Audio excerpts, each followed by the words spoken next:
quiero recordarles a nuestros oyentes que pueden hacernos llegar sus preguntas y comentarios a través de nuestra cuenta de Twitter, @radiotpc, y también a través de nuestra página web www.todoporchile.com. Allí van a encontrar un icono de Sky. Hacen clic allí, se les abre una ventanita que les va a pedir autorización. Al aceptarla, se ejecuta la aplicación que les lleva directamente a la cuenta de Sky, donde pueden escribirnos. No hace falta que envíen la solicitud de contacto, simplemente nos escriben allí su pregunta y nosotros la leemos al aire.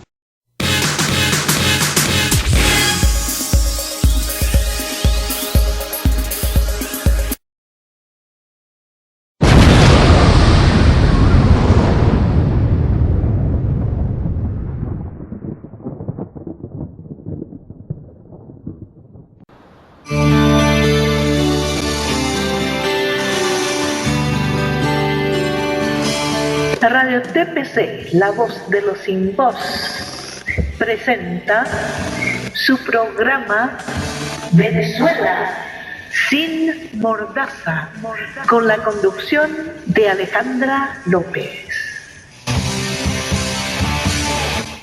Bueno, muy buenas noches, queridos radio oyentes de Radio TPC. Aquí esta noche les saluda Luis Rafael Monch. Usualmente soy el conductor de Café Tertulia los días miércoles, y esta noche pues nuestra querida Alejandra López no se encuentra con nosotros, por lo cual me tocará conducir el programa esta noche, y les tenemos una especial y excelente sorpresa. Alejandra, debo decir, está sufriendo las consecuencias de lo que es, pues, los efectos colaterales de tener un régimen dictatorial, el cual, pues, se ha dedicado a hacer todo menos mantener el crecimiento, la paz y la prosperidad de un país, como sucede hoy día en nuestra querida Venezuela. Alejandra está recibiendo el efecto colateral de la falta de electricidad en el sector donde ella vive, y lamentablemente pues no está con nosotros esta noche. Sin embargo, ella misma me pidió que cubriera su programa, y a mí me honra mucho hacerlo porque conozco muy bien su trayectoria, su lucha, su constante tesón en mantener muy bien su programa, siempre teniendo pues invitados especiales y desarrollando el programa en una manera muy especial como lo hace ella. Así que Alejandra recibe pues nuestro saludo, nuestro cariño y nuestro abrazo fraterno esta noche, y esperemos pues tengamos la oportunidad de que cuando salga el programa ya grabado a las redes sociales, pues tú puedas pues escucharlo completamente. Cabe decir que este programa se está transmitiendo en vivo y lo pueden escuchar, pues si pueden expandir un poquito la información a sus seres queridos y amigos por www.todoporchile.com, www.todoporchile.com. Y bueno, esta noche tenemos un programa candente, un poco, digamos, caliente, diría yo. Y no solo caliente por los temas que vamos a tratar, sino también porque tenemos un invitado especial, el cual nos honra con su presencia. Un invitado sumamente, pues, valorable en lo que es respecto a la objetividad en los términos de los medios de comunicación, el periodismo. Es hoy por hoy escritor y es el corresponsal del ABC de España en la ciudad de Washington, D.C., nuestro querido y respetado Emily J. Blasco. ¿Cómo estás, Emily? Hola, muy buenas noches. Muy bien, estoy perfecto.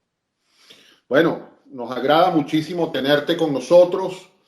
no solo nos agrada, entendemos muy bien pues tu actividad y tu dinámica. Eres una persona que sabemos es plenamente ocupada todo el tiempo, pero pues es importante que a través de este portal, esta Radio TPC que transmite a 50 países y que luego se difunde pues la información a través de las redes sociales y la página web, etcétera, etcétera, tengamos pues siempre la dicha y el honor de poder llevarles a nuestros radioyentes y seguidores la información correcta y bien orientada hacia la verdad, hacia lo mejor de la objetividad periodística.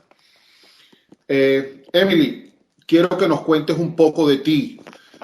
Sabemos pues que eres el escritor del libro Boomerang Chávez, sabemos que eres el corresponsal del ABC de España y quisiéramos que tú mismo, con plena confianza, hagas una introducción y nos instruyas más sobre tu persona y tu trayectoria en los medios de comunicación. Así que adelante con el micrófono. Hola, bueno, normalmente uno no suele ser protagonista, ¿no? Cuando es periodista, tampoco voy a extenderme mucho sobre mi persona. Sí decir que, bueno, pues soy periodista, soy de España, nacido en Barcelona y, bueno, casi toda la carrera periodística la he realizado en el diario ABC. He sido corresponsal en Berlín, también en Londres y ahora en Washington.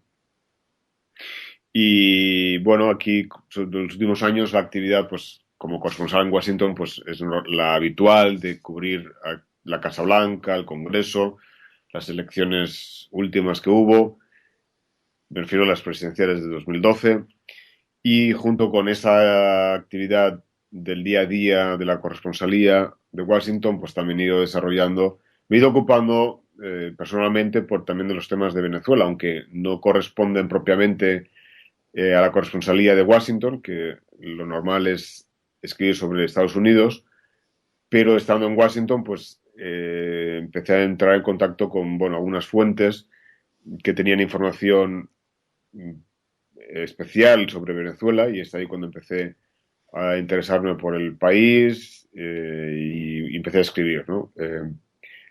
Lo primero que empezó a llegarme fueron cosas relacionadas con la salud del presidente Chávez. Y eso quiere decir que desde el principio estuve escribiendo cosas bastante importantes que ya también privaron el poder haber ido a Venezuela, porque ya era arriesgado luego.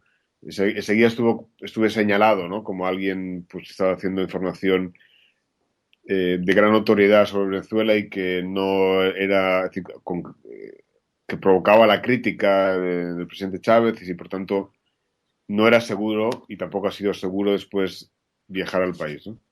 Y bueno, y después unos temas han ido a otros, una fuente te lleva a otra y al final, pues, producto de todos esos últimos años de haber estado más focalizado en temas de Venezuela es este libro, Boomerang Chávez, que recoge algunas cosas que ya me había ocupado, pero otras las desarrolla y además hay información nueva. Boomerang Chávez, digo, que no está en las librerías, sino que se vende solo a través de Amazon. En el caso de Estados Unidos se puede comprar, o Europa se puede comprar también en impreso a través de Amazon. En los demás países, pues sería solo digital, ¿no? Y eso es un poco mi trayectoria. Muy bien, Emily. Bueno, realmente para nosotros es, y con toda, digamos, confianza, pues te abrimos este portal de ahora en adelante y pues mientras existan las oportunidades para que siempre tengas pues una ventana de expresión a través de nosotros y pues vamos a entrar ya un poco en calor con el programa y una secuela de preguntas relacionadas mayormente con los acontecimientos recientes e inclusive diarios pues que estamos viviendo con una repetitividad ciertamente alarmante y que yo creo que deberíamos pues de hablar un poquito pues de cada uno de los puntos, ¿verdad? Fíjate, yo tengo unas cuantas preguntas y quisiera irlas elaborando y según se va desarrollando el programa, también te pido que tengas en cada pregunta pues la plena libertad de aceptarla o rechazarla. Yo creo que es la forma correcta como debemos de manejar esto. Y también, aparte de eso, pues si tienes alguna información adicional que vaya en aporte a la respuesta de la misma pregunta, pues te sientas libre de añadirla. Radio TPC es una radio que pues necesitamos pues tener plena confianza y libertad con nuestros entrevistados y esa es la forma como trabajamos en este portal, en esta ventana hacia el mundo. Y así que voy a proceder con la primera pregunta, Emily. ¿Por qué crees tú que Capriles, el ex candidato a la presidencia de Venezuela, no se pronuncia sobre las denuncias de fraude electoral contenidas en tu libro, pese a que él mismo denunció el fraude en su oportunidad? Bueno, yo creo que hay una razón de fondo, que es la de que la oposición y también Capriles no quieren admitir mucho de esas irregularidades por temor a que eso desmovilice al electorado. Es decir, la estrategia de Capriles y de la oposición en general, pero de Capriles como candidato en las dos últimas elecciones presidenciales, era movilizar, llevar cuanta más gente posible a las urnas, de manera que si hay irregularidades, sobrepasarlas con votos de gente que ha ido a votar, ¿no? Bueno, esa fue la estrategia y al final falló, ¿no? Porque Capriles ciertamente movilizó a mucha gente, pero el chavismo hizo más trampa. Es decir, antes pudo hacer menos y como en abril de 2013 requirió hacer más, pues hizo lo necesario para ganar las elecciones haciendo trampa, ¿no? Entonces, bueno, yo creo que es eso por qué no lo dice, ¿no? Parte de estas cosas ya salieron durante la campaña de 2013, algunas ya salían. Y yo sé de verdad que en la campaña, en el equipo de campaña de Capriles, se hizo lo posible para que eso no saliera a la luz pública, para que no se le diera más resonancia a algunas de las denuncias que ya se hacían entonces, precisamente por miedo a que la gente no se movilizara. Pero bueno, la razón fundamental es esa, ¿no? Que si se admite que hay trampa, pues la gente no va a votar, ¿no? Yo creo que debería ser el argumento ser otro. Es decir, bueno, si hay trampa, vamos a intentar que no la haya y vamos a combatirla. Entonces, pedir una serie de exigencias, de condiciones para ir a unas elecciones. Bueno, ese punto específico de exigir, o sea, de que existan exigencias para ir a un proceso electoral, en definitiva, es algo carente, pero aparte de carente, ha sido como un juego donde se aplican varios factores, inclusive la doble moral, pues, porque, por ejemplo, yo te voy a poner un ejemplo breve, ¿no? Organizaciones como ESDATA y Voto Limpio son dos organizaciones que se han dedicado a estudiar y comprobar y denunciar el fraude electoral. Gente seria, gente muy trabajadora, muy minuciosa, muy técnica, muy estudiosa de este tema. ¿Ok? Y fíjate, para el año 2012, representantes de la Mesa de la Unidad Democrática y del PSV, Partido del Gobierno, firmaron un acta en la que se reconoce la existencia de más de 1,5 millones de electores sin huella dactilar, cosa que es un poco como aberrante, ¿no? Además, señalan que ese número de votantes fantasmas no afectarían el resultado final de la elección. Operadores mediáticos afirmaron que la Mesa de la Unidad Democrática no debe distraerse, mejor dicho, afirman, inclusive en estos momentos, no deben distraerse con las denuncias contra Diosdado Cabello, sino continuar con la ruta electoral. En tu libro, Emily, y esto es una parte que a mí me llama mucho la atención, describes cómo se llevó a cabo el fraude electoral y de cómo se alteraron los resultados para favorecer a Nicolás Maduro. Nos gustaría saber qué nos comentarás al respecto, así como también si consideras que es posible derrotar electoralmente al régimen de Nicolás Maduro.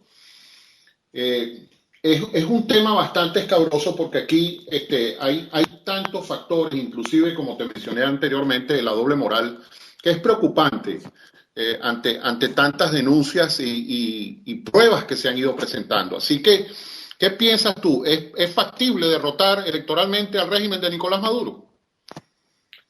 Yo creo que si no hay cambios, una serie de, si no se consigue que el proceso sea más limpio, yo creo que, en fin, completamente limpio va a ser complicado el conseguirlo, pero si no es algo más limpio, yo veo difícil que la oposición pueda ganar a Maduro o a que se presente por parte de chavismo, ¿no?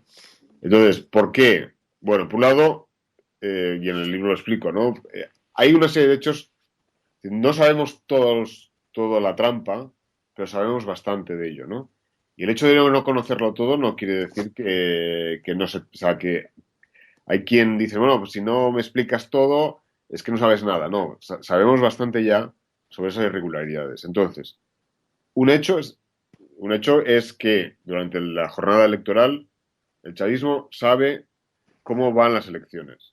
Ellos tienen un sistema informático paralelo que van alimentando durante el día con los votos que recibe un candidato y recibe el otro. Eso es un hecho real. Es decir, no solo, es decir, por un lado, hay documentación de cómo, sobre todo el Frente de Francisco de Miranda, reparte a sus luchadores sociales y les da por los centros electorales les da instrucciones de lo que tienen que hacer ese día. Y ese día tienen que, entre las funciones, además de ir enviando mensajes con móvil de si se constituye o no se constituye el centro, se abre, se cierra y tal, es lo de los votos, ¿no? Entonces, una pregunta es, ¿cómo saben ellos cómo están yendo las votaciones? Bueno, es una pregunta que todavía no hay una respuesta clara, pero en cualquier caso es modo ilegal. Bien lo pueden conocer porque la gente que ellos tienen, porque también eso es otra cosa hay documentación de cómo el SUB controla los técnicos que están a cargo de la máquina de votación y de las máquinas de identificación. O sea, hay listas, tengo listas, vamos, de gente de cómo, con nombres y apellidos, teléfono, de puestos por el SUB a cargo de esas operaciones, ¿no? Bueno, de los técnicos, no la persona de la mesa que autoriza a que está con la máquina, pero sí los técnicos que se ocupan de su cuidado, de la instalación. Bueno, entonces, esas personas pueden estar en cómplices, digamos, con los otros luchadores del frente que están alrededor del centro y pueden pasar información de cuánta gente vota. Y luego eso lo pueden cotejar con el punto rojo, en fin, pueden llegar a una deducción.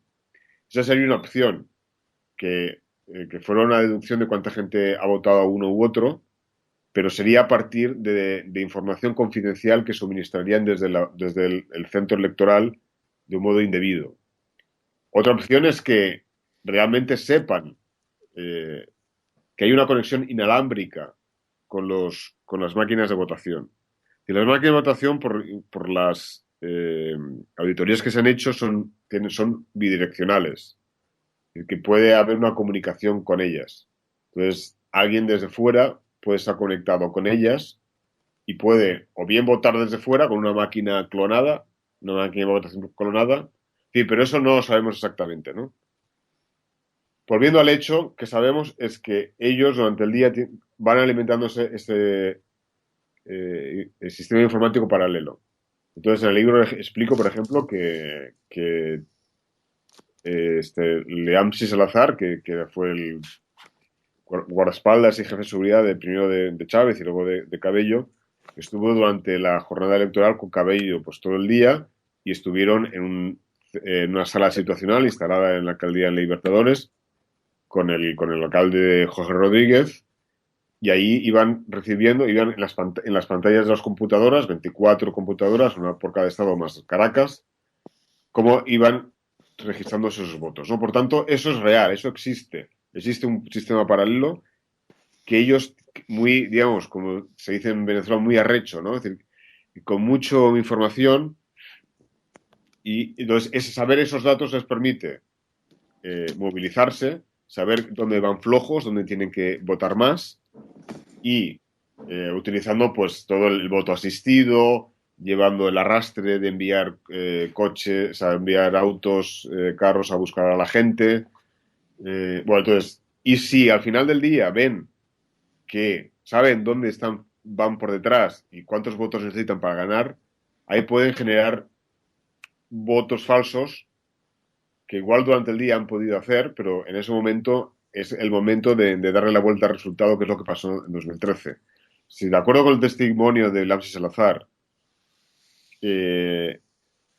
al momento de que teóricamente tocaba cerrar los centros a las 6 de la tarde, Capriles iba ganando. Entonces es cuando el Consejo Nacional Electoral alarga 2 horas más las votaciones, con la excusa de que hay gente que ahí en los centros todavía tiene que votar gente, y ese es en ese espacio extra donde se produce el vuelco electoral. La gente de SDATA ha hecho estudios haciendo un gráfico de cuándo la máquina de votación envía su resultado al Consejo Nacional Electoral. Entonces, anotando el resultado que se envía y a qué hora se envía, se ve cómo los centros electorales que envían primero, las mesas que envían primero los resultados, en todas ellas está ganando Capriles, y cómo horas avanzadas, entre las 7:30 de la tarde, de la noche, y las 8, es donde se produce, hay un pico de votos para Maduro, de un modo inusual, estadísticamente imposible, que da el triunfo a Maduro. Entonces, es una gran cantidad de votos que difícilmente, o sea, que es imposible que se emitan de un modo en el que se respete todo el proceso, es decir, que haya llegado una persona, que haya mostrado su célula de identidad, se haya registrado su huella, haya pasado después dentro del centro electoral, ¿no? Es decir, todo ese proceso lleva un tiempo y es imposible que en ese tiempo se emita toda esa cantidad de votos que se registró sobre todo en ese pico de tiempo entre 7:30 y 8. Ahí hay 2 posibilidades. Hay quien cree que eso solo es posible generarlo de un modo electrónico, desde un punto remoto, desde un lugar, modificando simplemente números, dígitos, ¿no? Que eso es una sospecha que muchas veces ha existido, que pues lo del voto, lo de la manipulación electrónica. La otra opción, que es la que creo yo, es posible que haya opción de modificar voto electrónico, pero yo creo que si no es absolutamente necesario, no creo que se meta en eso porque es complicado hacerlo, ¿no? Entonces, mi opinión es que lo que se hace es en origen, en cada máquina electoral, especialmente en los centros de una mesa, que es en los que ganó Maduro, y son centros, también en los últimos años, ha aumentado el número de centros de una sola mesa, y eso es por algo. Se han colocado en lugares de dominio chavista, en lugares en los que la oposición no accede. Entonces, en esos centros es donde el chavismo puede producir votos sin control. Y creo que es lo que pasa, que simplemente con darle a la máquina de votar una otra y otra vez de modo repetitivo, además eso produce un comprobante. O sea, que tampoco luego si se abriera la urna, la caja, cosa que habitualmente en los centros de una mesa no se suele hacer, pero si se abriera la caja habría también el número de comprobantes con el voto. O sea, que eso tampoco no se encontraría ahí el fallo, ¿no? Entonces, viendo toda la movilización que hace el chavismo en origen, para llevar gente a cada mesa, me cuadra más que el fraude sea ahí, en las mesas, no, y de modo físico, es decir, que se haya tocado la máquina y se haya producido el voto, ¿no? Entonces, contamos además con toda esa bolsa de votos, de identidades falsas, de identidades múltiples. Ha habido una investigación de unas personas que pudieron entrar en el REP, en el censo electoral, y vieron que había un montón de personas que tenían múltiples celulaciones, ¿no? Incluso lograron eliminarlas durante el día, hackearon el sistema y estuvieron eliminando a alguna de esas personas, ¿no? De tal manera que el chavismo tuvo más problemas incluso para conseguir que votara toda la gente falsa, ¿no? Bueno, y luego, para rematar todo esto, que me he extendido un poco, es que yo tengo, en el libro explico cómo dos emisarios de Cabello y de Rodríguez Torres, que justo después de las elecciones fue nombrado ministro del Interior, pues los dos que estaban en contacto con el exterior, que quisieron entablar algunos contactos con Estados Unidos, cosa que para quien no lo sepa es normal, es decir, que ha habido dirigentes del chavismo que les ha interesado contactar con Estados Unidos. Bueno, pues ellos, porque es difícil, ellos enviaron emisarios, gente de su confianza, a hablar con gente que venía de Estados Unidos, y en esas reuniones en las que ambos querían mostrar buena disposición, sobre todo en el caso de Cabello, esos contactos eran para que desde Estados Unidos no se le persiga, es decir, que él se presentaba como posible sustituto de Maduro, como alguien contrario a los cubanos, como alguien que si llegaba a la presidencia pues cortaría la relación con Cuba. O sea, Cabello no buscaba no buscaba ser agente de la CIA, ¿no? Simplemente lo que buscaba es que Estados Unidos no le persiguiera, que no es lo que está pasando ahora, que Estados Unidos no le buscara por el tema de la droga. Entonces, digo, en esas reuniones, que él envía un emisario a encontrarse con gente de Estados Unidos y también Rodríguez Torres, y como muestra de buena voluntad, pues Estados Unidos le está pidiendo, bueno, ¿y qué traes? ¿Qué información nos das? Como demostrando que quieres de buena voluntad. Entonces ellos, digamos, forzados y presionados, admitieron que habían añadido votos falsos, ¿no? Hay una conversación que cito en el libro que dicen, bueno, sí es cierto, añadimos 350.000 votos. Bueno, la cifra, no sé si ellos estaban hablando de una cifra concreta, si era una estimación, si era una cifra por decirla, pero sí que estaban admitiendo que se habían puesto votos falsos y que eso había robado las elecciones. Bueno, me largo un poco, pero es un poco el panorama, es decir que... Sí, claro, es que voy a hacer una breve acotación aquí rápido en respecto a lo que has venido diciendo. Es que es considerable desde un punto de vista analítico, vamos a decir, aplicando un lente, como cuando se toma una fotografía con un lente macro, ¿verdad? Que es un lente que agarra y abarca 180 grados de visión amplia. Es factible analizar el fraude electoral en Venezuela como un fraude con 1000 caras y evolutivo al mismo tiempo, porque tiene muchos factores que convergen.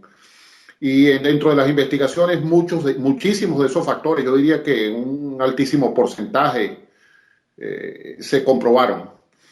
Y, existe por ahí una revista que se llama la Revista de Ciencias Estadísticas, de Matemática Estadística, que es una revista que está avalada por las mejores universidades del mundo, donde científicos venezolanos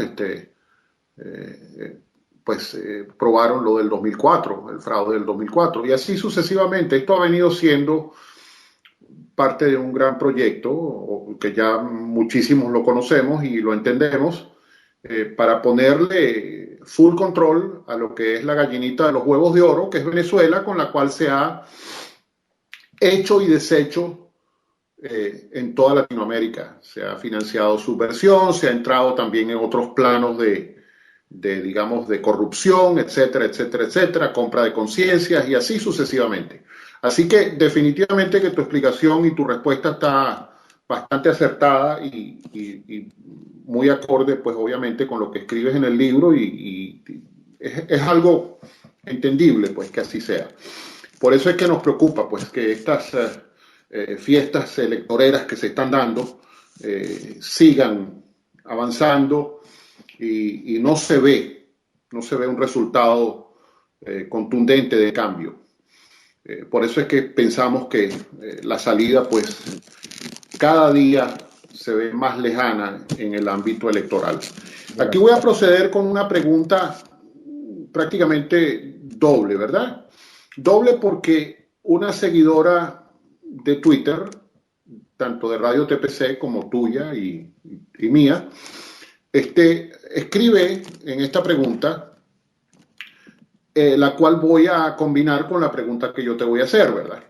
Dice, pregunta para el periodista, ¿cree él que Cabello pueda ser detenido en los próximos meses? Esta pregunta la hace Acuarela Ariana, @Acuarela Ariana.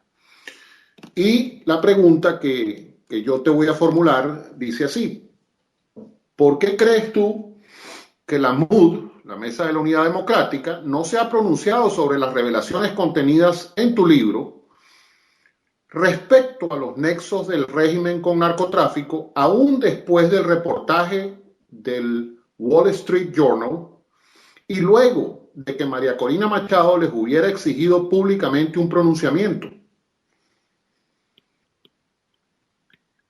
A ver, espera que estoy apuntando. Cabello, sobre el Cabello, bueno, yo creo que no, mientras siga en Venezuela, desde luego no va a ser detenido. Otra cosa es que haya problemas internos y que haya la noche de los cuchillos largos entre el chavismo, pero por el tema, por las investigaciones que está viendo de Estados Unidos no va a hacer lo que pasó en Panamá con el general Noriega, ¿no? No va a ir una fuerza expedicionaria allí a coger a Cabello, ¿no? Entonces,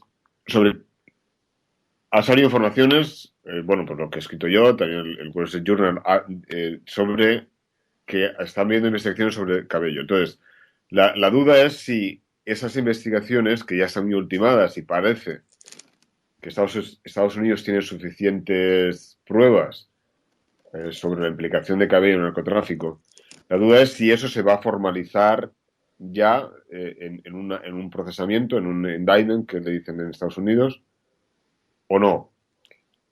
Pero es posible que no lo sepamos, porque si se produce, normal es que sea un indictment secreto o sellado, que le llaman. Porque al no estar la persona al alcance de Estados Unidos, normalmente eso permanece secreto para poderla agarrar. Porque si se hace público, esa persona nunca estará, no se pondrá a tiro para ser detenido, ¿no? Entonces, normalmente eso se guarda en secreto, de tal manera que la persona se confía y puede aparecer en algún sitio y entonces es cuando es detenida. Es el caso de lo que pasó con Hugo Carvajal el verano pasado. Ya hacía tiempo que las fiscalías de Estados Unidos habían investigado sobre él y le habían abierto un indictment, tanto la Fiscalía de Distrito Sur de Nueva York como la de Miami. Pero estaba secreto, estaba sellado. Entonces, cuando Hugo Carvajal fue detenido en Aruba, es cuando Estados Unidos lo hace público y pide la extradición. Pues algo así puede ocurrir a lo mejor con Cabello. En el caso, entonces, por un lado, no sabemos si se va a producir ese procesamiento. Es decir, toda la información hasta ahora parecía que sí, pero la justicia pues actúa según sus criterios y no lo sé. Pero si se produce, vamos, yo estoy muy seguro que eso sería secreto, por tanto tampoco lo sabríamos. Es decir, que en los próximos meses no creo que vayamos a saber nada sobre el estatus jurídico de esa causa en Estados Unidos. desde luego no va a haber una detención. Y desde luego Cabello no va a salir de Venezuela. Yo no sé si a Cuba pero irse más allí o irse más lejos se aventura que efectivamente Estados Unidos haya preparado algo y en este país se ha detenido y entonces se lo lleven encadenado y no, vamos, yo no lo veo como algo próximo. En cuanto al pronunciamiento de la MUD sobre estos temas, pues no lo sé. Es decir, debe obedecer a criterios o a cálculos políticos de estrategia, de elecciones, no lo sé. La verdad es que ellos sabrán, ¿no? La oposición pues sabrá por qué lo hace, pero si la prensa misma de Venezuela se ha hecho eco, incluso los diarios o el Nacional y otros que están perseguidos por haber publicado previamente ya una información sobre Cabello, la que yo escribí en el diario ABC, y ahora también se han hecho eco de lo del Wall Street Journal, pues si digamos esa prensa que está perseguida lo está divulgando, yo no entiendo por qué la MUD no hace uso de eso, ¿no? Pero la verdad es que no lo sé.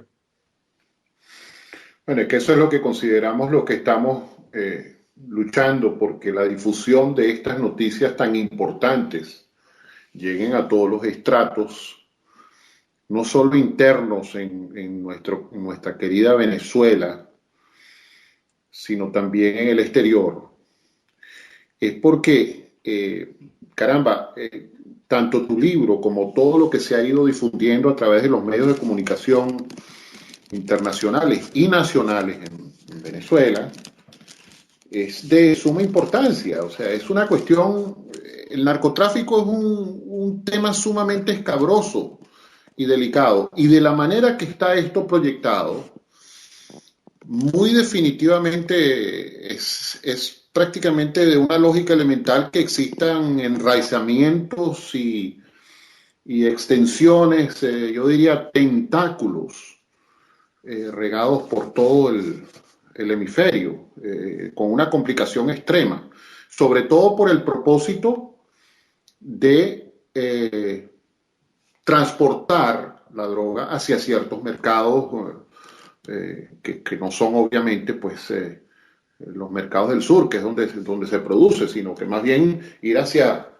Europa y a Estados Unidos, en fin, etcétera, etcétera. Pero lo que más me preocupa a mí de todo esto, Emily, es precisamente que existe un doble juego internacional muy fuerte y es precisamente lo que se está viendo hoy día. Bueno, las denuncias definitivamente han hecho un trabajo excepcional. Ya se está hablando de pues, ciertas conexiones con Bolivia, con el régimen de Evo Morales, y sucesivamente pues ya irán saliendo otros temas, ¿verdad? Pero, ¿qué pasó? En sí, esto no es una pregunta, esto es más bien una reflexión. ¿Qué pasó con los organismos multilaterales que sabían que esto estaba sucediendo? Esto no es un secreto, esto no es una cosa de una explosión momentánea. Esto estaba sucediendo, esto se venía moviendo desde hace rato. Honduras tenía carencia de radares para detectar los vuelos del narcotráfico y sin embargo hicieron una lucha excepcional en aquella época en la cual pues obviamente salió Zelaya del poder y bueno, era delicada la situación para Honduras. O sea, esto no viene sonando ahora, viene sonando hace mucho rato.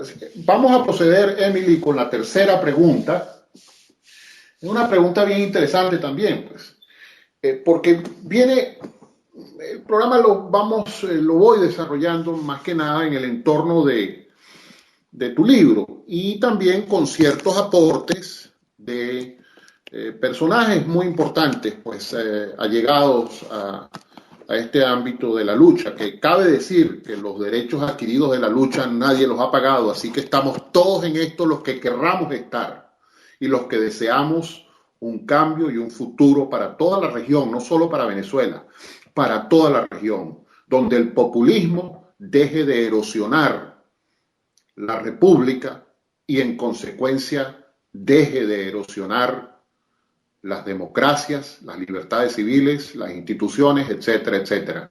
Todo lo que compone una sociedad excelsa. Vamos a saltar a este punto, que es el punto, la pregunta número 3. Y fíjate, esto es bien interesante. Según se desprende de tu libro, Emily, en Venezuela, más que un gobierno, lo que existe es una organización criminal. Porque luego de tantas evidencias, los gobiernos, ¿por qué? O sea, la pregunta en realidad es, ¿por qué luego de tantas evidencias los gobiernos de América Latina prefieren mirar para otro lado? Punto. ¿Por qué en cambio fueron tan duros con el expresidente Álvaro Uribe Vélez cuando él hizo, o sea, ejerció aquel ataque al campamento de las FARC donde operaba Raúl Reyes? He aquí la pregunta.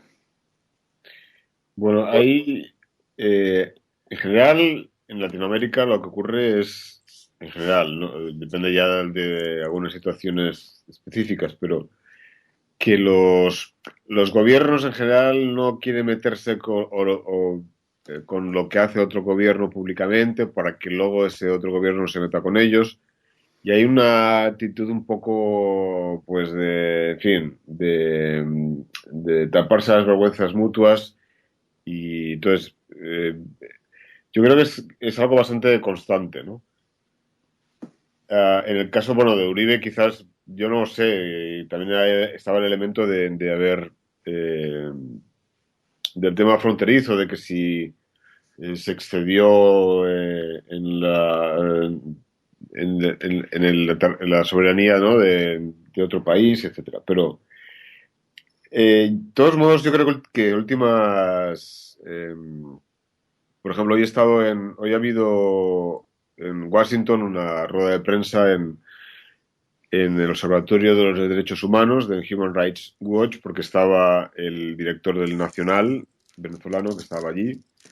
Y entonces una de las preguntas era esta, precisamente, ¿no? ¿Por qué los demás países no se pronuncian? O en concreto iba sobre el tema de pues la demanda contra el Nacional, tal cual, y la patilla, pero se puede extender, ¿no?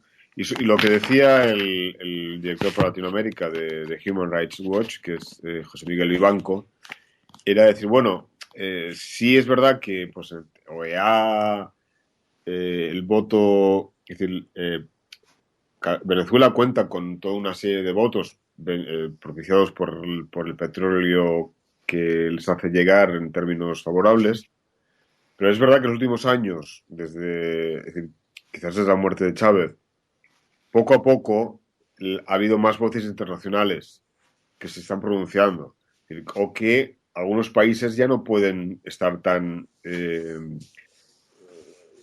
mirar por otro lado o ser elogiosos, ¿no? Pues con todas el febrero de 2014, ¿no? La represión en la calle de las manifestaciones. Es verdad que muchos países no, pues, denunciaron, pero pocos pudieron salir en defender plenamente a Maduro, ¿no? O sea, yo creo que poco a poco es incómodo hoy salir a defender, alinearse con el gobierno venezolano, ¿no? Quien lo haga en el Caribe, pues será porque espera ese petróleo, y en el caso de Bolivia, Ecuador y Nicaragua, pues porque están muy alineados con en el ALBA.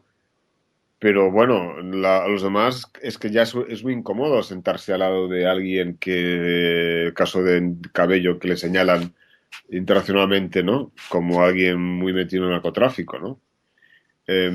Por tanto, yo creo que soy optimista sobre que poco a poco impera más la cordura en el continente y de no taparse las vergüenzas de un país a otro, ¿no?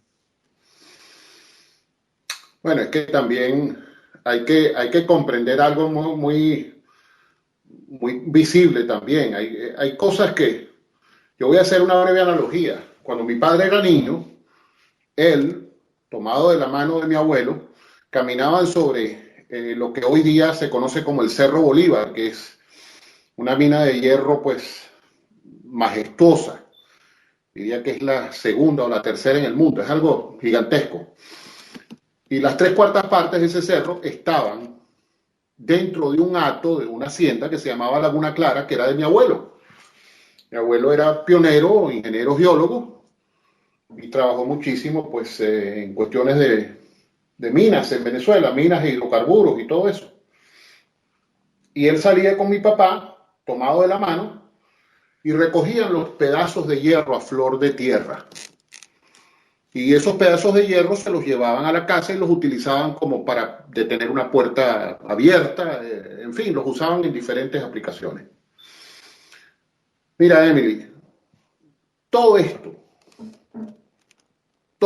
que se ha venido suscitando en Latinoamérica, a través de una petroinjerencia, a través no solo de una petroinjerencia, sino una compra concienzuda, estructurada y proyectada a penetrar las justicias y las instituciones de diferentes países, como pasó el caso de Nicolás Maduro en Paraguay. Tenemos memoria muy corta algunas veces. Es algo que está a flor de tierra hace mucho tiempo. Y basta que un periodista, un escritor, tome verdaderamente la iniciativa, como es mi marco de pensamiento, es muy mío, esto es una opinión muy personal, y tome esa iniciativa de empezar a cambiar la narrativa, porque yo creo que hay que empezar a estructurar un equilibrio entre lo que podrían ser las ideologías y lo que es precisamente la sociedad, y por otro lado la influencia de los intereses. Han sido cosas muy graves las que nos han sucedido en el transcurso de este tiempo. Aquí viene entonces una cuarta pregunta combinada. El señor Federico Bocanera, que es miembro fundador y director de un portal que se llama La Cabilla, escribió una breve pregunta que a mí me pone un poquito como pensante, ¿no? En este caso, dice, y es una pregunta igualmente combinada, ¿verdad? Con la otra parte, la otra contraparte, que es la pregunta mía, ¿no? Estos son que nos están entrando también por internet, ¿no? Federico Bocanera dice, pregunta lo siguiente: ¿se le ha acercado algún hombre de negro o algún emisario para aconsejarlo? Y entonces viene ahora la pregunta que yo voy a formular. La pregunta que te voy a formular sería la siguiente: ¿conoces tú algo de las denuncias del coronel boliviano Germán Cardona, quien pidió asilo en España respecto a militares venezolanos y funcionarios bolivianos involucrados en el narcotráfico?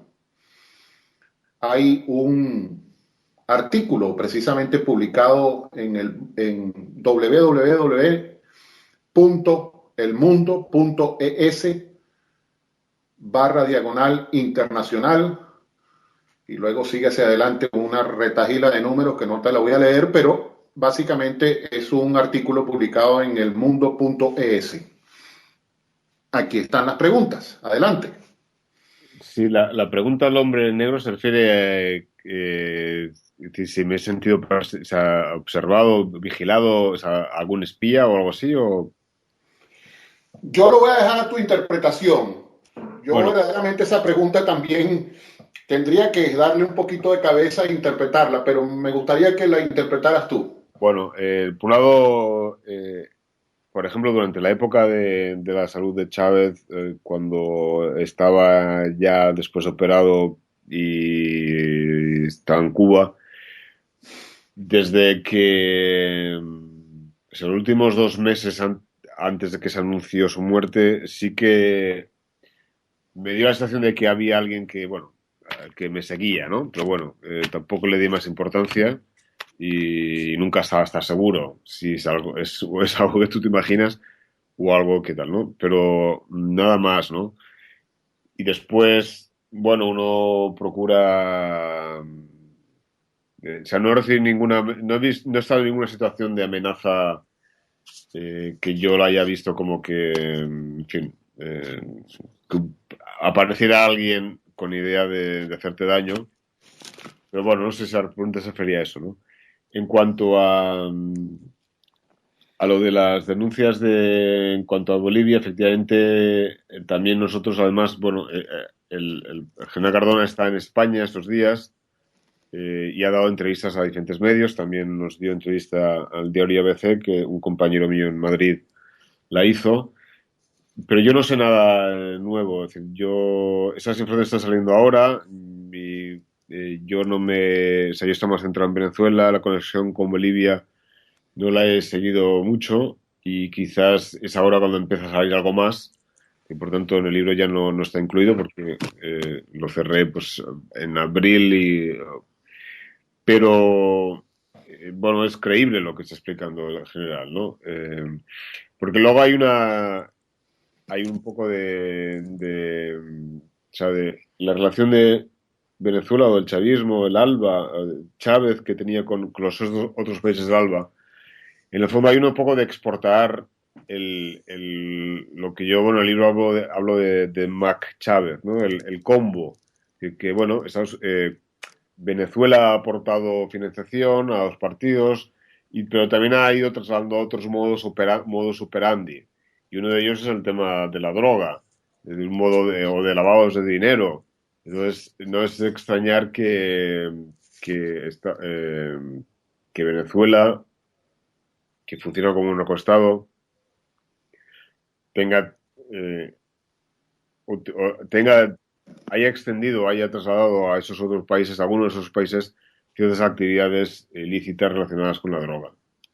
Pero yo no lo he investigado y no tengo información. Sí. En relación con Venezuela, ¿no? El único que yo mencioné en el libro es un episodio de cuando Maduro era canciller, de unas comunicaciones con el Frente Farabundo Martí de El Salvador, de cómo hay una comunicaciones entre el despacho de Maduro y el del eh, ¿cómo se llama? Ahora me acuerdo uno de los líderes del Frente de Farabundo Martí, en el que se está hablando de un viaje de conexión con las FARC y todo indicaba que también tenía que ver con algo de tráfico de droga, ¿no? Bueno, muy bien. Fíjate, es muy importante. Hay un sinnúmero de preguntas que van entrando. Yo tengo para formular hasta 7 preguntas en total. Y voy a darle chance a unas 2 preguntas más de los radioyentes, ¿verdad? Hay un señor, José Luis Rodríguez, que nos pregunta lo siguiente. ¿Cree el señor periodista que habrá un rol protagónico de las Fuerzas Armadas Nacionales en el corto o mediano plazo? Esa es una de las preguntas. Antes de responderla, quiero hacer un breve paréntesis y anunciar que los portales a través de los canales Celo y otros portales de internet están retransmitiendo este programa hacia otros sectores de escucha y pues obviamente tendrán acceso luego a la grabación también para que hagan más análisis de las preguntas y respuestas, ¿verdad? Esa pregunta sobre las Fuerzas Armadas Nacionales la formuló José Luis Rodríguez. Y ahora viene pues la quinta pregunta. Frente a lo que ocurre en Venezuela, donde el gobierno pareciera ser una organización criminal y la oposición guarda silencio, ¿qué crees tú que puede hacerse? ¿Cuál sería la solución, Emily?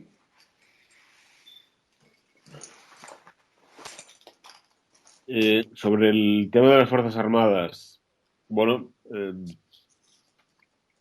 la opción de un golpe siempre está ahí, evidentemente, ¿no? Y Sí. cuanto más difícil se ve una salida al país, incluso con unas elecciones limpias, cuando se ve que es difícil que que eso se produzca, que pueda haber realmente la voluntad popular quede realmente reflejada limpiamente en unas elecciones, pues bueno, es normal que a veces se piense en salidas de golpes, ¿no? En, en esos momentos a mí no me parece que haya nada en marcha, pero sí, evidentemente yo tampoco tengo toda la información. Ha habido otros momentos previos en los que sí parecía que había movimiento de militares y el último era un movimiento, pero no en favor de la oposición, sino dar un golpe para apartar a Maduro, porque el país se estaba hundiendo, porque por la baja aceptación popular que hay en las encuestas de Maduro, porque para evitar que la caída de Maduro arrastrara al final a todo el chavismo, había un golpe desde dentro del chavismo, pero digamos desde la izquierda, ¿no? Pero eso también al final no se llevó a cabo. Por tanto, no puede haber algo en cualquier sentido, o sea, tanto a favor de la oposición como en contra de la oposición. Mm, Y creo que siempre estará ahí, es decir, que mientras no se produzca, es decir, que la opción de una salida con un militar, pues bueno, estará ahí, ¿no? Y cuanto más se deteriore la situación, probablemente habrá más conversaciones entre militares. Pero yo, hoy por hoy, por la información que tengo, pero tampoco que decir que tenga todo, no me parece que estemos al borde a medio plazo o a corto plazo vaya a haber una salida de ese tipo. En cuanto a la solución, ¿qué puede hacer la oposición? Yo entiendo que es muy difícil en Venezuela hacer de oposición, ¿no? Porque no hay manera de fiscalizar a un gobierno. No, cualquier otro país, bueno, cualquier país, un país más serio, que funcionan realmente las instituciones, bueno, pues se fiscaliza, ¿no? La oposición puede pasar cuentas, examina y llama, pues, pregunta y tiene que obtener respuesta del gobierno, ¿no?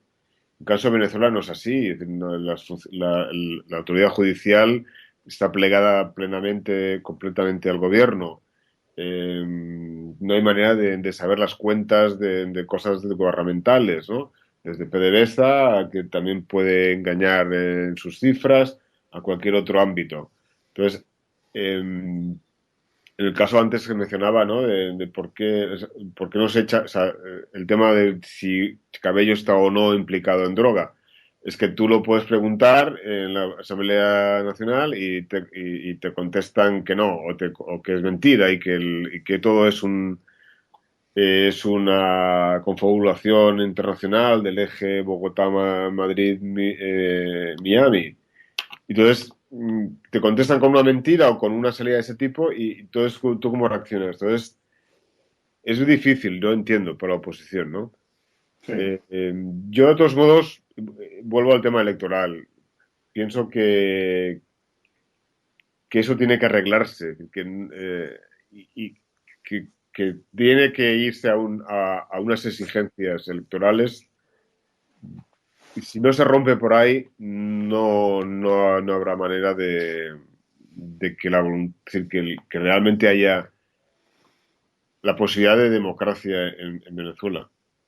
Yo quisiera hacerte un aporte aquí en este punto. Fíjate, Emily, esto es importante, ya que aparte de las preguntas, pues uno puede más o menos hacer cotaciones y tener un poco de diálogo. Mira, es importante tener en cuenta que en los regímenes totalitarios y más aún que sería lo que podríamos llamar un régimen neototalitario, inclusive, te invito a investigar un poquito el, el Instituto Interamericano de Filosofía, Gobierno y Pensamiento Social, donde verdaderamente hay una información excelente sobre la estructura mental del neorrevolucionario, en un debate, inclusive hay un debate entre el doctor Olavo de Carvalho, que es el presidente del instituto, un debate con Alexander Dugin sobre este tema. Acordémonos, Emily, que es una cosa muy importante. Tanto los regímenes totalitarios como el que impera en Venezuela, como la sociedad civil, como los que están en la lucha y como los que vienen, pues, no solo formándose y en una forma emergente, preparándose para el futuro del país, gozan prácticamente de los mismos beneficios del mundo nuevo. Me refiero a todo el avance tecnológico que en esencia ha ido condicionando mucho al hombre. Y entonces todo esto que nos está pasando, pues básicamente conlleva a tratar de converger o llegar pues a un punto de encuentro, lo cual en Venezuela no ha sucedido. Y no es que seamos escépticos o incrédulos de que no pueda suceder. Es que ya inclusive desde ciertos sectores de la oposición, y digo sectores porque la oposición está muy dividida, es decir, atomizada, se han hecho llamados contundentes al consenso. Porque, en definitiva, es como dijiste anteriormente, ir a un proceso electoral con vicios y con marañas y cualquier cantidad de cosas que para seguir sosteniendo y legalizando ante el mundo, ante el ámbito internacional, a un régimen que sigue acabando con la gente. Y en esto voy a ser un poquito gráfico. Caramba, llevamos más de 250.000 muertos. No nos podemos equivocar con esto. Es un poco tanto como fuera de orden, ¿no? Y obviamente uno no está diciendo, yo no estoy promoviendo la violencia, ese no es el objetivo, pero sí estoy promoviendo un gran consenso nacional e internacional, el cual obviamente hay que luchar por ello y hay que seguir hacia adelante. Pero eso es en esencia lo que deberíamos de estudiar. Y es por una sola razón. Perdemos la República, perdemos la pista de competencias, el ring de boxeo donde podemos competir por un título, el país donde podemos competir por la primera magistratura y podemos competir por las posiciones en las instituciones y podemos competir por administrar el erario público y podemos competir por hacer de Venezuela y para los efectos cualquier país de la región países luz para el mundo. Y eso es lo que menos, vamos a decir, pudiéramos exigir, porque hay que tomar muy en cuenta el tema del narcotráfico y la corrupción, pero hay que tomar muy en cuenta algo que en tu libro tú también mencionas con muchísima, digamos,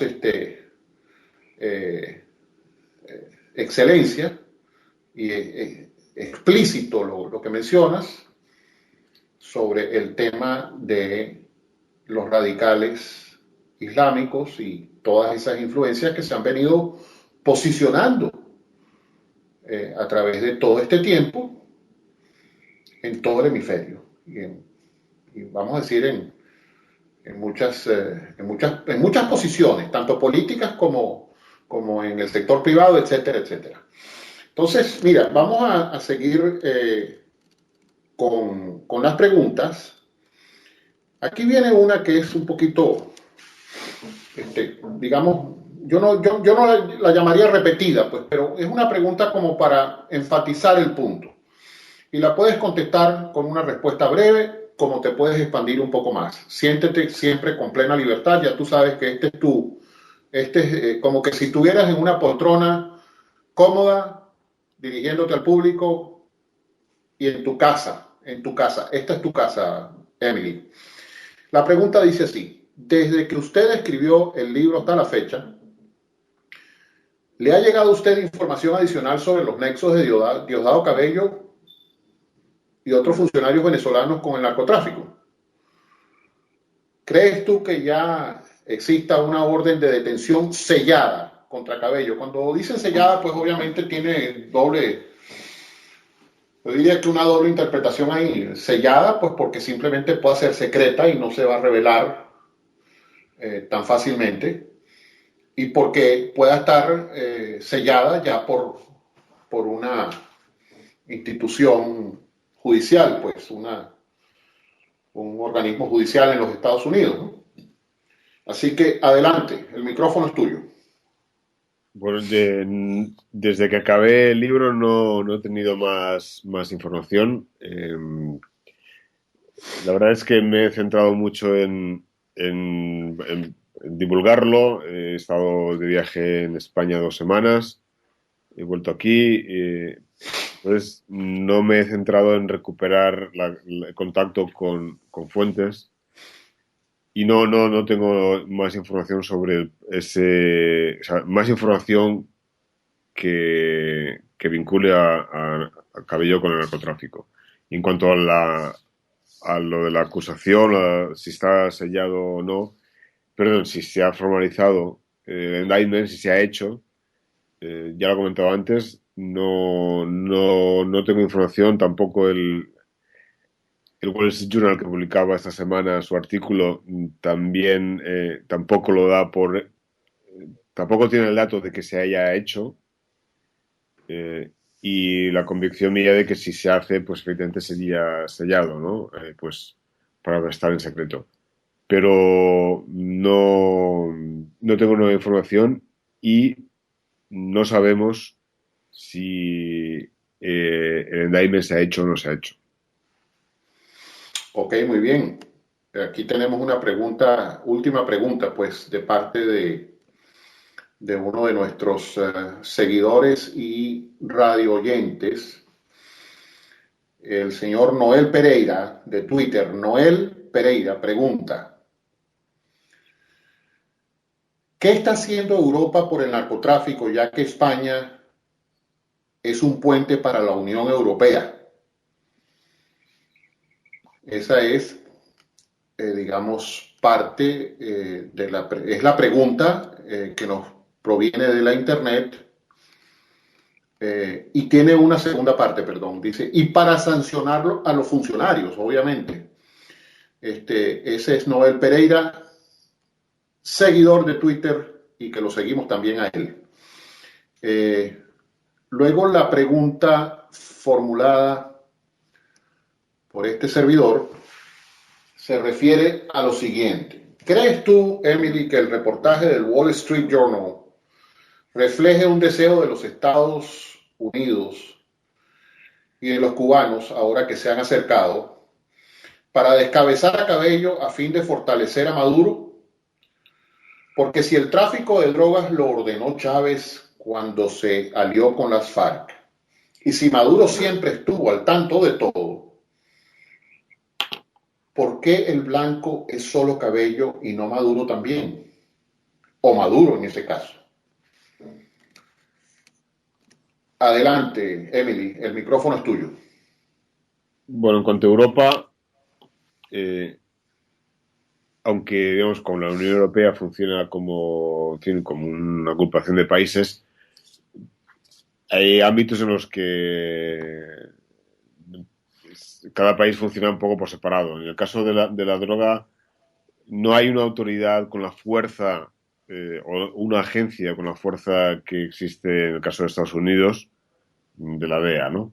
Entonces, bueno, cada país tiene, pues el Reino Unido pues tiene la SOCA y que otros tienen sus agencias, y funciona un poco, bueno, están coordinados, pero funcionan de modo autónomo.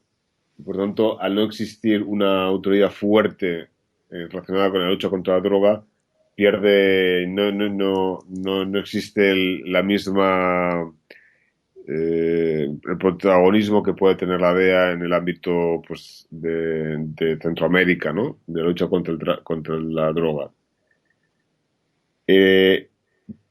Bueno, en todo caso, por ejemplo, España, ¿no? España puede actuar, sí, también un juez, algún fiscal puede erigirse en España y empezar pues, a poner información y como que allí está llegando droga y parte de esa droga pues llega desde Venezuela y seguramente alguna de estas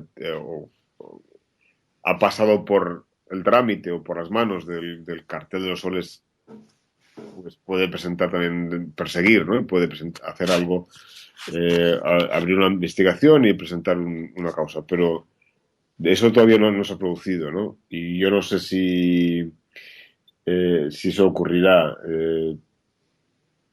En el caso de lo de la siguiente pregunta de Wall Street Journal, por un lado, la información no obedece a un input desde el gobierno de Estados Unidos.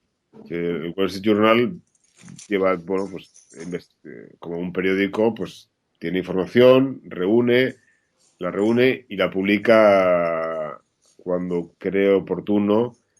A mí me consta, porque he tenido contacto con las personas que han escrito el artículo del Wall Street Journal, que ha sido es algo independiente, hecho por el periódico, que han reunido la información y sé que desde hacía tiempo iban detrás de ciertas confirmaciones de fuentes y cuando lo han tenido lo han publicado. No ha sido porque la Casa Blanca hayan creído que ahora era el momento oportuno de hacer eso, ¿no?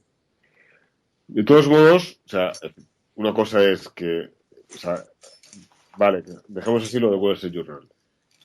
Pero también es cierto que Estados Unidos, como Blanca, le puede interesar presionar a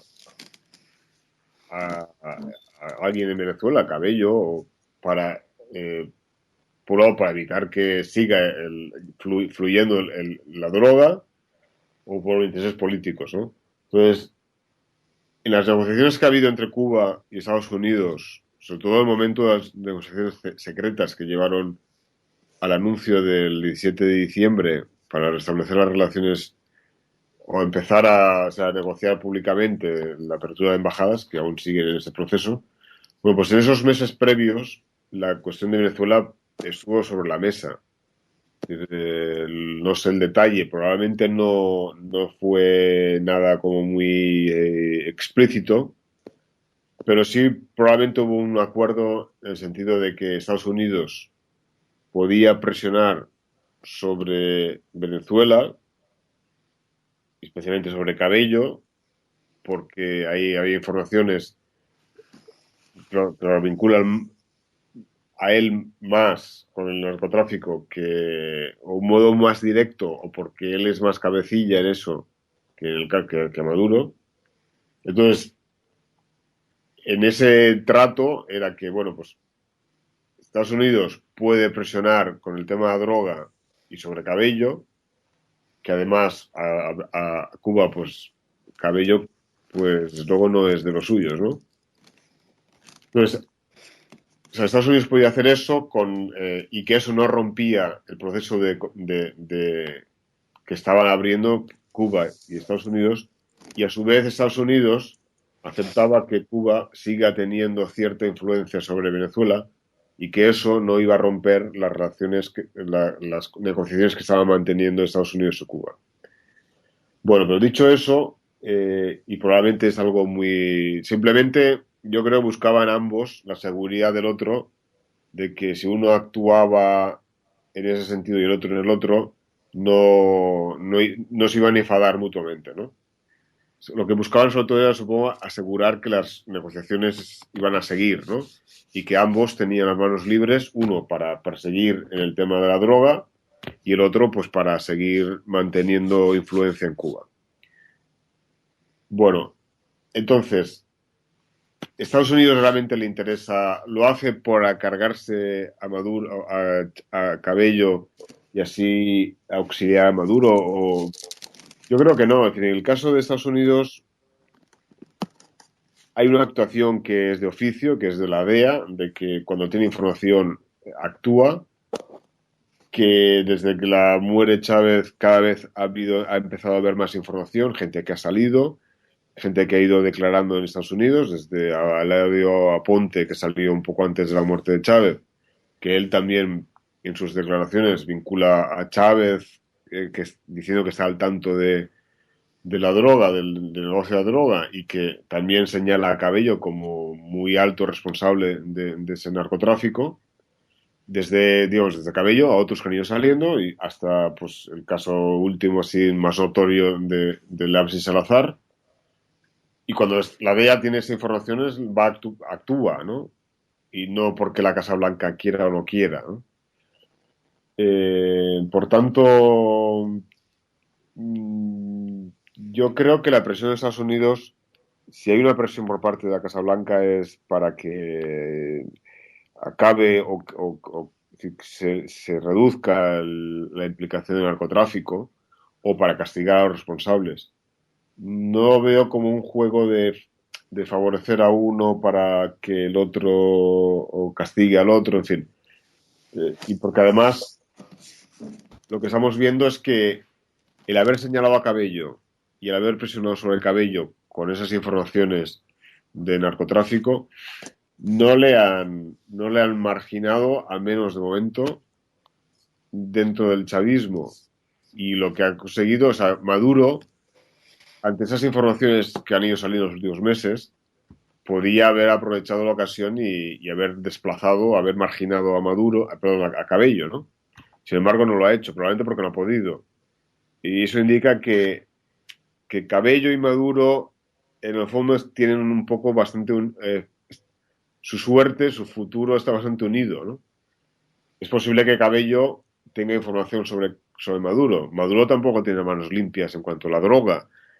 En las declaraciones de esos testigos que llegan a Estados Unidos, no lo ponen como alguien muy destacado, pero tampoco, es decir, pero sí que hay informaciones que ha tenido que ver, ¿no? Antes mencionaba lo del Salvador, pero no me acordaba el nombre, pero que es de José Luis Merino, ¿no? Que es hombre fuerte del FMLN, y que, bueno, ahí hay ya una relación con el tema de la droga. O la conversación esta que también explico en el libro de Maduro con el jefe de Hezbollah, pues entre otras cosas, lo que se plantea ahí era la participación de Hezbollah en el narcotráfico. Y por tanto, Maduro no está limpio tampoco, ¿no? Probablemente Cabello tiene muchas más informaciones de otras cosas que tienen que ver con Maduro y que puede amenazar. Es decir, si Maduro, si tú vas contra mí, yo saco esto de ti. Y yo los veo como es decir, si Maduro no ha aprovechado esa información desde enero que llega aquí Salazar y aparece que la Fiscalía de Estados Unidos está investigando a Cabello. Entonces digo, si Maduro no ha utilizado esa información contra Cabello para apartarle de una vez en la lucha que tienen ellos, soterrada, es porque no ha podido probablemente, ¿no? Y si no ha podido es porque Cabello pues también tiene, o porque tiene un poder, porque tiene una ascendencia, o sea, tiene cierto control de militares y porque desde luego tiene información sobre Maduro. ¿Tiene la partida de nacimiento de Maduro? Pues puede ser, a lo mejor. Es decir, que si Maduro es o no es venezolano, ¿no? Bueno, desde luego, tanto uno como otro tiene información sobre el contrario. Y probablemente los dos tienen un dossier sobre el otro. Y aquí yo es lo que veo, es decir, que a veces... Yo me acuerdo que Aponte, cuando hablaba con él, cuando yo le mencionaba de que esa lucha entre Maduro y Cabello, decía, bueno, es que en el fondo es un hijo con dos cabezas, es el hijo de Chávez con dos cabezas. Y una persona con dos cabezas, o sea, las dos cabezas persisten, es que uno no puede estrangular a la otra cabeza porque en el fondo acaba matando al propio cuerpo, ¿no? Y es un poco, me parece lo que está pasando ahí, que los dos, bueno, no es que se necesiten, pero es que si uno muere, muere matando al otro. Y eso supongo que también perjudica o dificulta cualquier salida. Sí. Bueno, Emily, ahora voy a pasar a un breve, digamos, eh, cambio en el programa. Te voy a hacer una última acotación muy importante sobre estos temas del narcotráfico y el dinero fácil. Es muy importante tenerlo en cuenta. El dinero fácil y el dinero expedito para, obviamente, ejercer otro tipo de acciones, otro curso de acción y otro tipo vamos a hablar de compra, como dije anteriormente, compra de conciencias, politización de la justicia y todos los dulcitos del neototalitarismo, vamos a decirlo así. Fíjate, en el año 94, yo tengo por ahí un escrito en la página de Facebook, donde aparecen unos datos interesantísimos. En el año 94, la FARC, por concepto de narcotráfico, produjeron 1.130 millones de dólares en ese año. Extrapola eso a los números de hoy en día y te darás más o menos cuenta de cuál ha sido, pues, si tienes más o menos imaginación o podrías más o menos manejar un poco estadística, ¿no? En ese sentido, ¿no? Información. Pero en sumatoria con todos los aspectos de la corrupción de las Fuerzas Armadas Revolucionarias de Colombia, esta gente manejaba, pues, igualmente compra de conciencias, mordidas, tráfico de influencias, ventas de armas, etcétera, etcétera. Ese año produjeron más de 8.400 millones de dólares. Date cuenta de las cifras, ¿no? ¿Podemos nosotros imaginarnos la dimensión de lo que ha sido el uso del dinero de las arcas venezolanas en un proyecto expansionista, el cual bueno, hoy en día está sufriendo unos embates bastante fuertes, porque al caerse, diría yo, la cabeza de la culebra, pues definitivamente el efecto dominó se va a producir. Pero igualmente ha sido demasiado el daño que se ha hecho.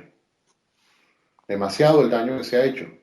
Y obviamente hay que aceptar que se han cometido errores. Es una cosa lógica, es entendible que se han cometido graves errores también en otros sistemas de gobierno y han habido pues cualquier cantidad de problemas acumulados. Esto conlleva a un breve escrito, el cual te voy a dedicar a ti, se lo voy a dedicar a los radioyentes, y simultáneamente en una forma paralela, dándole la importancia que se merecen, porque ellos son el rompeolas, diría yo, de la resistencia en esta lucha por las libertades civiles, el progreso y la paz, la democracia y todo lo que conlleva a un país avanzado, organizado y preparado pues para el crecimiento. Pues este breve escrito va a nuestros queridos presos políticos, donde quiera que se encuentren.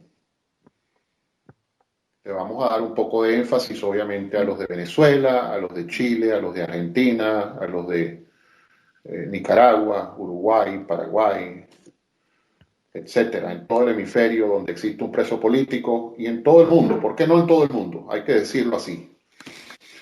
Vaya este breve escrito. Y para los perseguidos políticos y los exiliados también. El escrito dice así, y lo publiqué yo, modestia aparte, el martes pasado a las 12:52 p.m.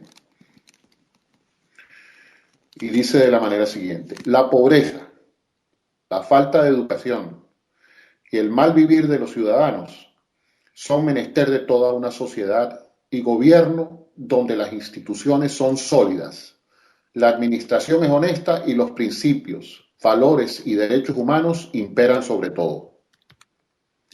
No de extremistas populistas y falsos profetas que se roban la autodeterminación colectiva, cometiendo todo tipo de fraudes y marañas para afianzarse en el poder.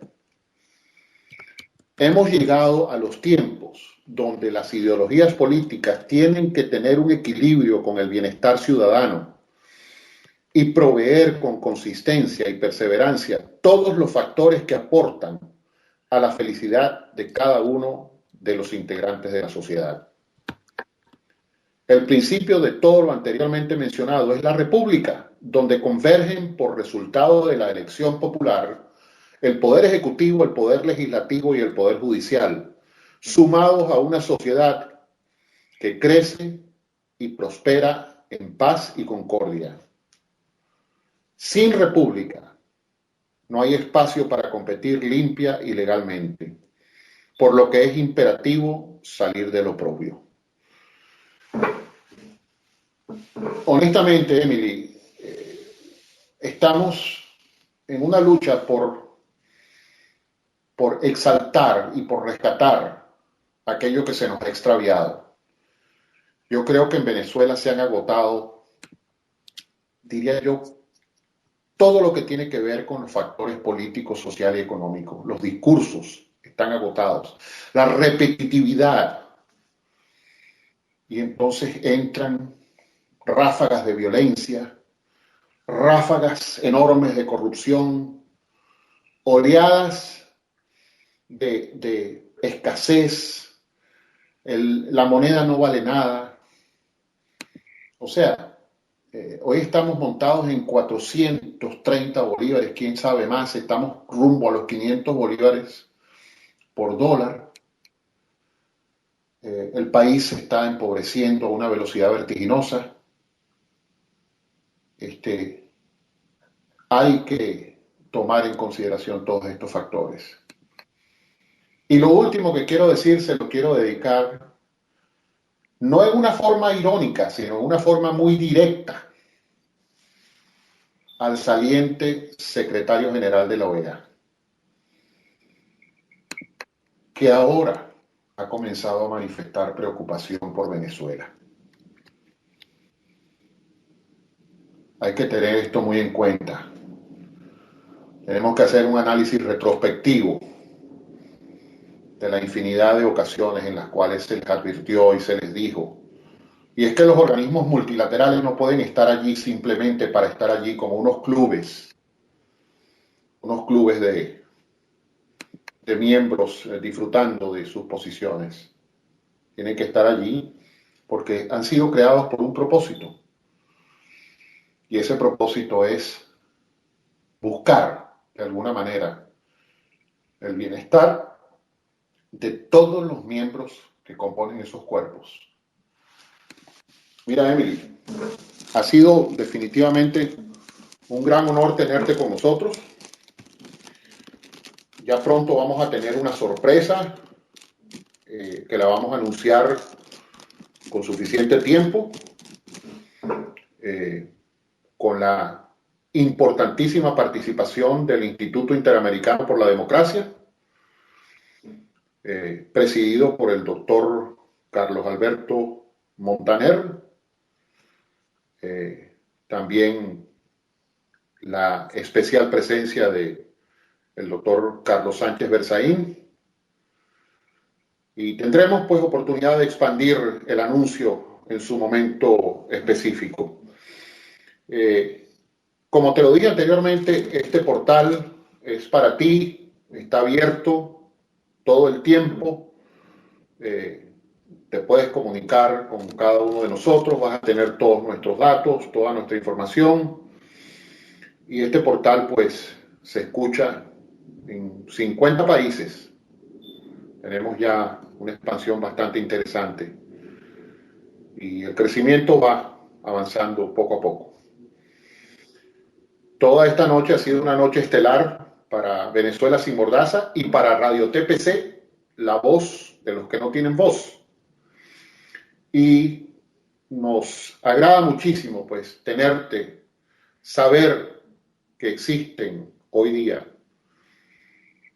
personajes importantes dentro de los medios de comunicación como tú, que con objetividad han sabido continuar llevando a la luz pública la verdad de los acontecimientos sobre lo que es los efectos y el deterioro de una sociedad, de un país y para los efectos pues, de cualquier parte del mundo donde sucedan cosas similares como las que han sucedido en nuestra querida República de Venezuela. Esperamos poder definitivamente compartir otros programas contigo. Sabemos que tu periodismo investigativo siempre avanza con una dinámica pues muy interesante y te seguimos muy de cerca porque nos has demostrado que con tu trabajo se pueden aclarar las cosas, se puede aclarar el pensamiento y se puede aclarar lo correspondiente a la verdad sobre los hechos que nos afectan y que tenemos que trabajar unidos para superarlos. Todos, sin excepción, tenemos que trabajar intensamente y con constancia y perseverancia. Emily, unas palabras de despedida y procederemos entonces a cerrar el programa. Bueno, muchas gracias por haberme tenido aquí en el programa, en este largo conversación interesante. Y bueno, lo único que queda es desear lo mejor, ¿no? Muchas veces cuando se habla con venezolanos, ¿no? Hay un poco de pena de fondo, ¿no? Por mi parte de ver la situación del país y que esa ofuscación de no ver salida, ¿no? Y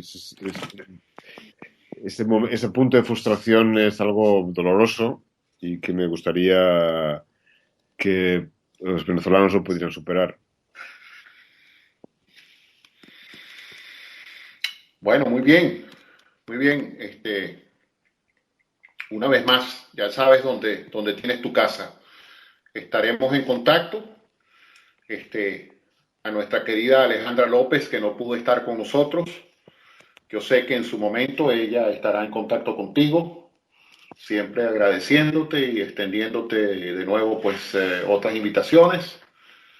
Y seguimos adelante a través de Radio TPC, la voz de los que no tienen voz, siempre pendientes, pensando y con el corazón latiendo por esos rompeolas de la resistencia que son esos presos políticos, perseguidos y exiliados, y siempre agradeciendo con muchísimo amor y fraternidad a todo nuestro querido equipo de Radio TPC, con nuestro director Jorge Omar Guido Bono, Alicia Vallenova en los controles, Alejandra López en la dirección de programación, y luego a nuestro querido grupo de panelistas,